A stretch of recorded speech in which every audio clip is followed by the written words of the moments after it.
नमस्कार दोस्तों, स्वागत है आपका पंजाब केसरी पर। मैं श्रुति झा और आप देख रहे हैं फिल्मोलॉजी। आज 10 जून है। आज का दिन हिंदी सिनेमा के इतिहास में एक बेहद दुखद याद के रूप में दर्ज है। आज ही के दिन 1987 में हमने एक ऐसे कलाकार को खो दिया था जिसने पर्दे पर खलनायक की भूमिका निभाकर भी लाखों दिलों पर राज किया। आज बात कर रहे हैं और याद कर रहे हैं उस महान अभिनेता को जो स्क्रीन पर तो विलन बना लेकिन असल जिंदगी में था एक सच्चा नायक। ओमकार नाथ धर उर्फ जीवन 24 अक्टूबर 1915 जम्मू कश्मीर के एक कश्मीरी पंडित परिवार में जन्मे एक छोटे से बालक को क्या पता था कि एक दिन वो हिंदी सिनेमा में सबसे यादगार चेहरा बन जाएगा। लेकिन नियति ने उनसे बचपन का सुख छीन लिया। महज 3 साल की उम्र में माता पिता का देहांत हो गया और फिर 24 भाई बहनों के विशाल संयुक्त परिवार में जीवन ने संघर्ष भरा जीवन जिया। अभिनय का सपना दिल में था, लेकिन उस दौर में फिल्मों में काम करना कोई सम्मानजनक पेशा नहीं माना जाता था। पर सपने बड़े थे और हौसला उससे भी बड़ा।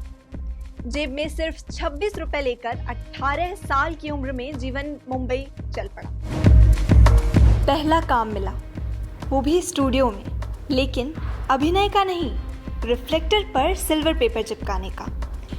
मगर जब निर्देशक मोहनलाल सिन्हा को पता चला कि ये नौजवान अभिनय में दिलचस्पी रखता है तो उन्होंने 1935 में अपनी फिल्म फैशनेबल इंडिया में उन्हें मौका दिया।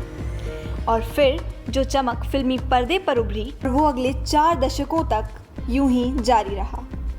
जीवन जी को जल्द ही यह एहसास हो गया था कि उनका व्यक्तित्व पारंपरिक हीरो जैसा तो नहीं है, लेकिन उनकी प्रतिभा इतनी असाधारण थी कि खलनायक बनकर ही उन्होंने खुद को लार्जर देन द लाइफ बना दिया।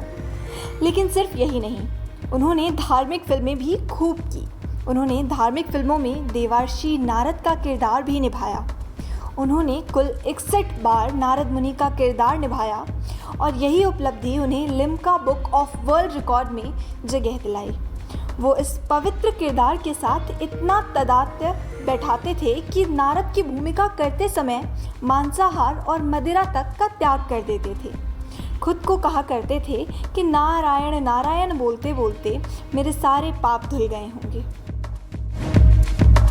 उनकी फिल्मोग्राफी इतनी समृद्ध है कि गिनती करने बैठे तो पूरा कार्यक्रम खत्म हो जाएगा। अमर अकबर एंथनी, नागिन, धर्मवीर, कानून, लावारिस और जॉनी मेरा नाम जैसी कई फिल्में उन्होंने करी। नसीब सुहाग वक्त, ये भी उन्हीं की फिल्में। हर फिल्म में उन्होंने ऐसा यादगार अभिनय किया जो आज भी सिनेमा प्रेमियों के दिलों में जिंदा है।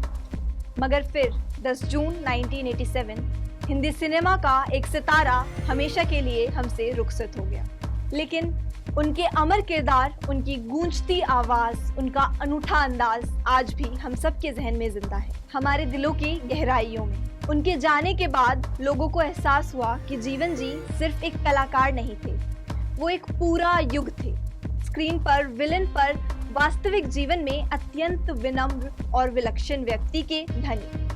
आज उनकी पुण्यतिथि पर पंजाब केसरी परिवार की ओर से इस महान कलाकार को हमारी भावभीनी श्रद्धांजलि। उनकी आत्मा को शांति मिले और उनकी कला हमेशा हमेशा प्रेरणा देती रहे। नमस्कार।